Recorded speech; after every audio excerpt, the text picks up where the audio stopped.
This week, we welcome Shreyans Mehta, Chief Technology Officer at Cequence Security. In the Leadership and Communications segment, cybersecurity isn't just for tech people anymore. The weird approach to leadership, 4 things to do before a tough conversation, and more. Business Security Weekly starts now. This is Security Weekly, for security professionals, by security professionals. Broadcasting live from G-Unit Studios in Rhode Island, it's the show where we explore the business of security to improve the security of business. Your trusted source for actionable insights on leadership, communication, and innovation. Get ready for Business Security Weekly.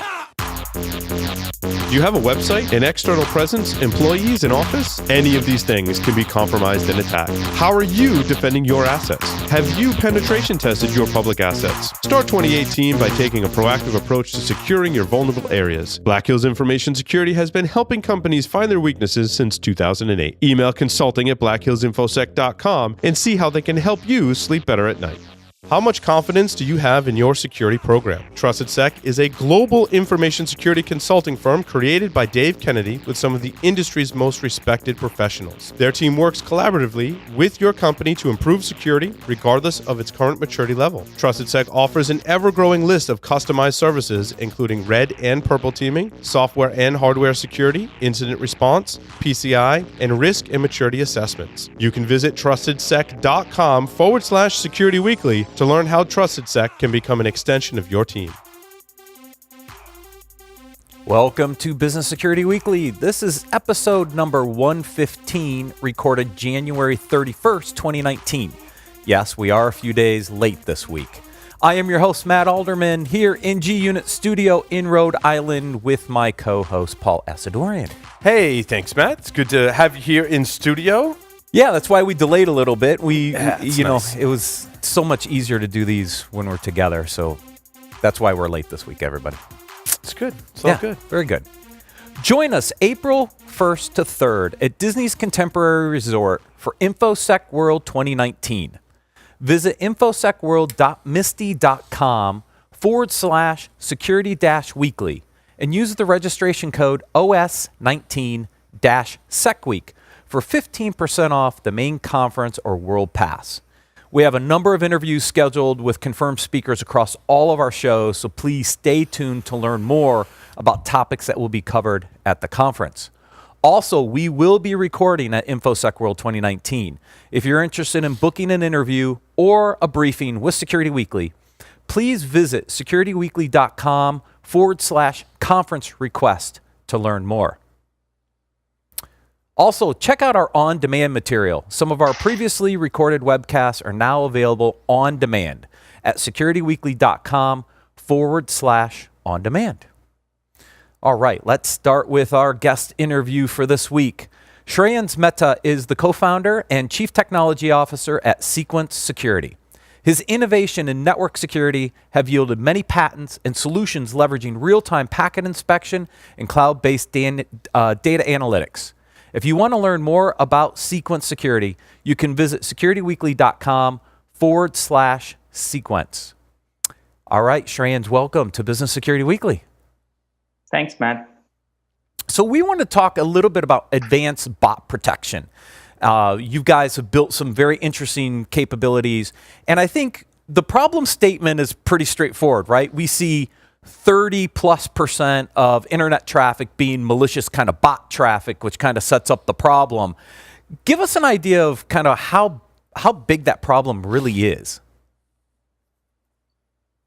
It is what the way we see this is the world is changing around us.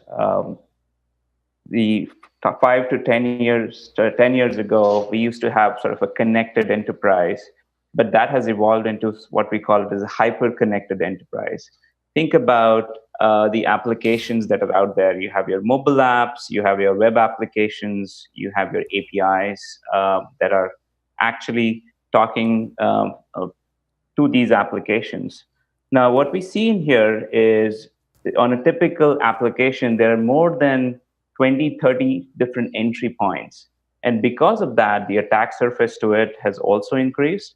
And that is what is leading to an escalating problem of bots that are coming in and trying to take things over. And we've had approaches to this in the past of trying to protect against some of this bot traffic, but there are some challenges with some of those existing technologies, right? That's right. So if you think about these bot attacks, what they're trying to do, is sometimes they are trying to take over your account. Sometimes they're trying to scrape. Sometimes creating fake accounts, leading to like fake news and fake likes.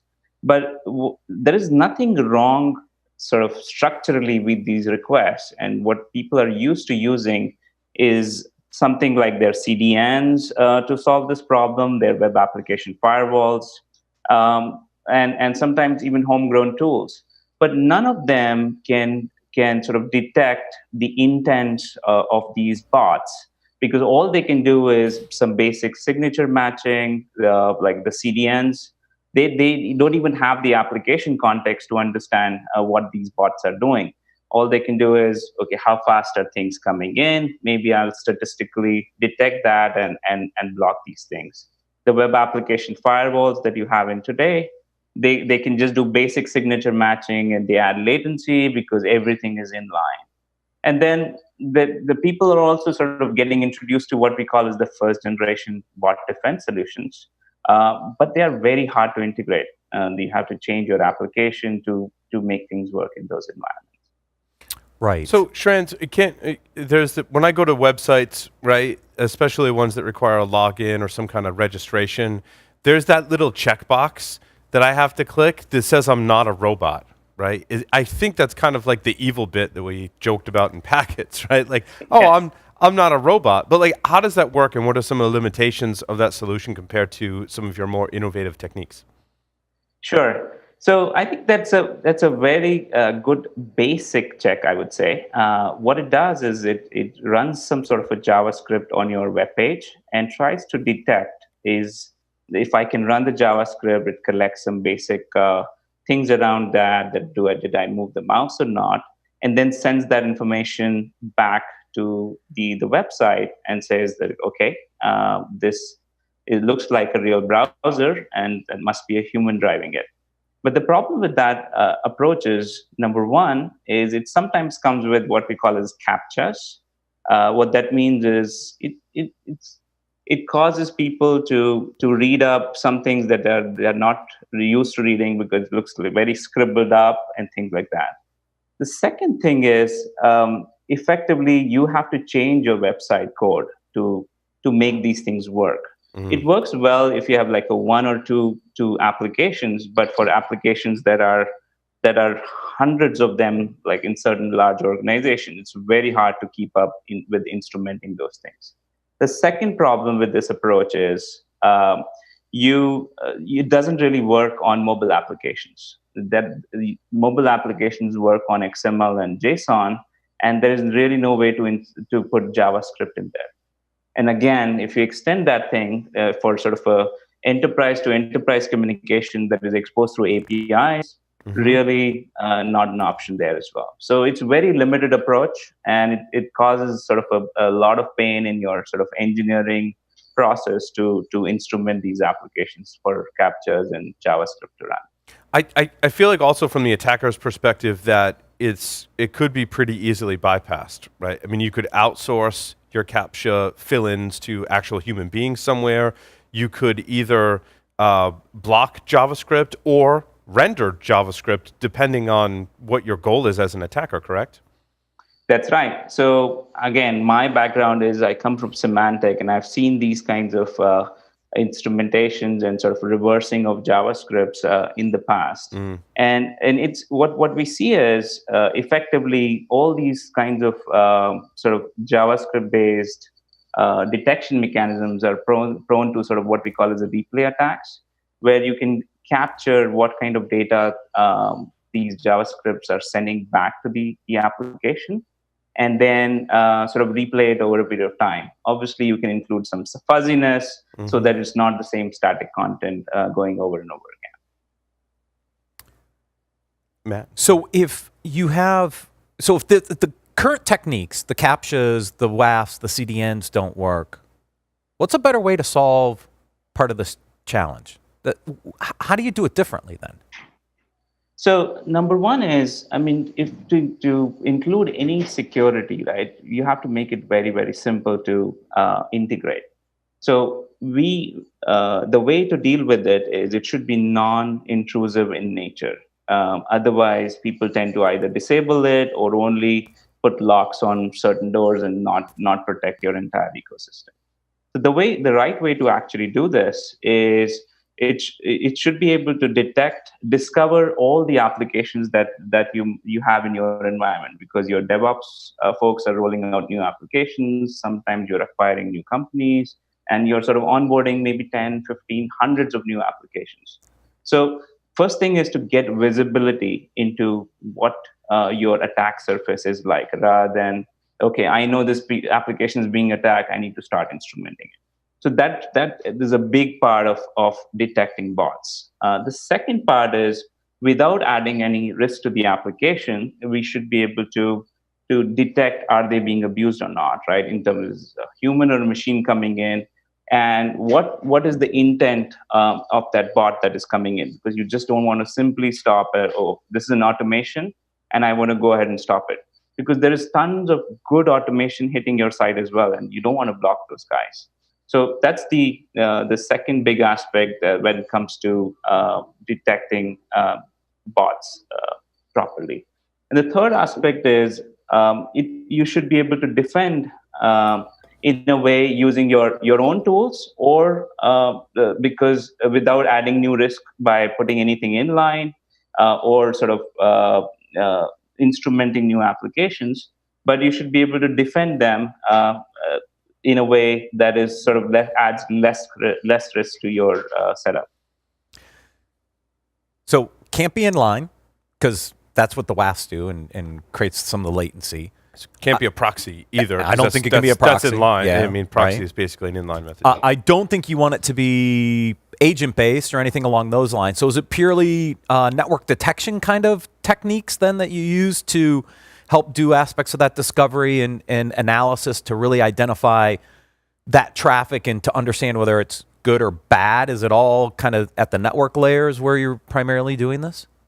That's right. So basically what we do is we take the copy of the traffic so that there is no risk added to the system. And also, because it's not about that single transaction that is coming in, it's about similar transactions that come in, right? So you need the ability to sort of cluster together similar transactions. And the way we do this is we take metadata from this network traffic, ranging from the network layer, going to the HTTP layer, going up to the application layer, even going to the user layer, and trying to detect anomalies in their behaviors. Effectively, it's like a system that brings together three different vectors: the tool or the browser behavior, the network behavior, and the user behavior, and then try to detect if there is some sort of a anomaly in terms of is it behaving like a real human being, or is it behaving anomalously, and then you can bring in intent detection on top of it. Right. So that correlation point of those different layers coming together, look at kind of known good behavior, identifying potential malicious behavior. There's your detection mechanism. Then how do you? Right. Then the question is, okay, so I see a piece. I see something that looks malicious.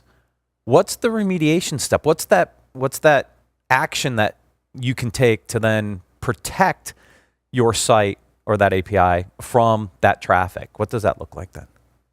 Yeah. So again, the way the traditional systems work is they believe in simple blocking, and what we see, especially in these kinds of bot attacks, is if you go ahead and block these kinds of bots, they either move on and come back from a different IP address, or they try to retool, because there are millions of IP addresses that are available out there, and blocking is not the right approach to solve it.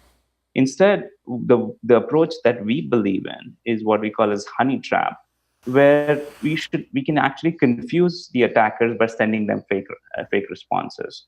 So think about it. Let's say I have a billion credentials or username passwords that I'm actually trying out. And my job using a tool like either a scripted tool or using Sentry MBA or Sniper or whatever that might be is to see out of those billion credentials, how many credentials that actually work. I'm not actually manually checking each one of them to see. So what happens is if we detect this kind of an activity, we can send back fake responses. That okay, let the tool think that there are credentials that are coming in, maybe 1 out of 1,000, and they are actually working on the site. But in actuality, there's nothing that is going past us. We are sort of taking care of it and confusing the attack tool. Same can go in with new account creation, so even sort of like or sort of a reputation kind of systems. So this can be integrated into every flow, and that way you significantly slow down the attacker. And that's what we think is the right approach to solve this problem. So if they can't get a valid response, they're not testing out whether that attack technique in that particular case is working, and therefore it helps protect the site because you're kind of throwing them off. So That's it's right. kind of a little bit of a deception play, but it's actually helping to mitigate some of that traffic in being successful in getting through. That's right. And then there are other techniques as well that work come here, right? So rather than sort of being a black box, we believe in sort of a platform strategy where sort of make our customers aware of what's actually happening. So you get visibility into what kind of attacks are coming in, what are kind of credentials are being tried out, and then at that point you can even potentially connect into other systems that you might have, right? So you might have a fraud system upstream and you want to combine the signals that we might have with their signals to get a sort of a 1 + 1 = 3 effect. You want to push signals from our system into your existing inline system that you might have. So the CQ Connect capability in our platform allows you to get better value, not just with our product, but with the ecosystem of products that you might have deployed in your environment. Right. So if I see that's malicious behavior going on, I know it's malicious, I can actually potentially integrate back into my web app firewall to create some rules to actually do some blocking and making that more effective in the overall kind of ecosystem solution then. That's right. Yeah. Yes. That's great.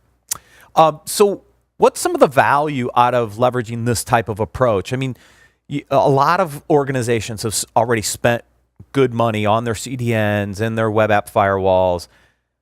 Where's the value of implementing some of these advanced bot protection capabilities for the organization? Where's that value problem?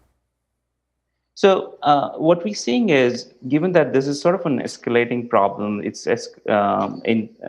because ultimately these kinds of attacks either lead to fraud or sometimes even loss of business. Think about different use cases. Somebody is doing account verification, username password checking, and ultimately it's going to take over account and then commit fraud using that. Sometimes what we see is because the websites in certain cases see 90 to 95% of their actual traffic coming in from these bots, it causes unavailability of applications. The applications just can't scale up to that level. So what we're seeing is the value really comes in from the reduction in fraud, sort of your infrastructure running healthy. And sometimes you don't want to actually put your customers through the second factor authentication process, because at a certain point you might even lose them because they can't solve these captures. So all these things actually come together if you properly defend your web properties from these bot attacks. Right. And you don't necessarily have to replace some of your existing tools. If you allow those integrations to happen, you may actually help some of those tools, I guess, perform a little better, because it's the combination of these techniques and capabilities that provide a better protection mechanism. That's right. So most security teams, they like efficiency, right? And what we see is if you just have a sort of a black box approach and they don't get visibility into what's actually happening or combine those signals with the other systems that you have, it's really hard for them to manage these systems. and you get operational efficiency by combining the systems and integrating into other systems as well. Right. A really holistic approach to solving the problem. Paul, any other questions? Yeah, what's your advice for our CISO and executive audience, if you could like distill it down for them as to the benefits of having this technology when they go report to their board and discuss the business side of things? How does it help? So the real value prop of putting Cequence into any environment is it's very easy to integrate, and there is a real ROI. So it improves the operational efficiency of their sort of security team by taking care of bot attacks that cause fraud or unavailability of applications in their environment. And then if there is a real ROI to it. So effectively, it's more like a painkiller than a vitamin. So it's you can actually see the value the moment you actually deploy it in your environment. Yeah, I feel like it lets you focus on what's important. As a security analyst or engineer, there's like this whole swath of traffic that like I don't need to worry about. It's not hitting any of my security tools, my monitoring tools, my network sniff, whatever it is. It allows me as the analyst to focus on what's important. That's just one of the values of it.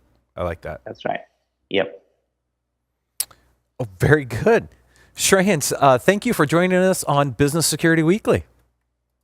Thank you. Thank you for having me there. It was a great conversation. Yeah, if anyone wants to learn more about Cequence Security's advanced bot protection, please visit securityweekly.com/Cequence. Cequence is spelled with a C, not an S. We'll take a quick break and then cover the leadership and communications articles for this week.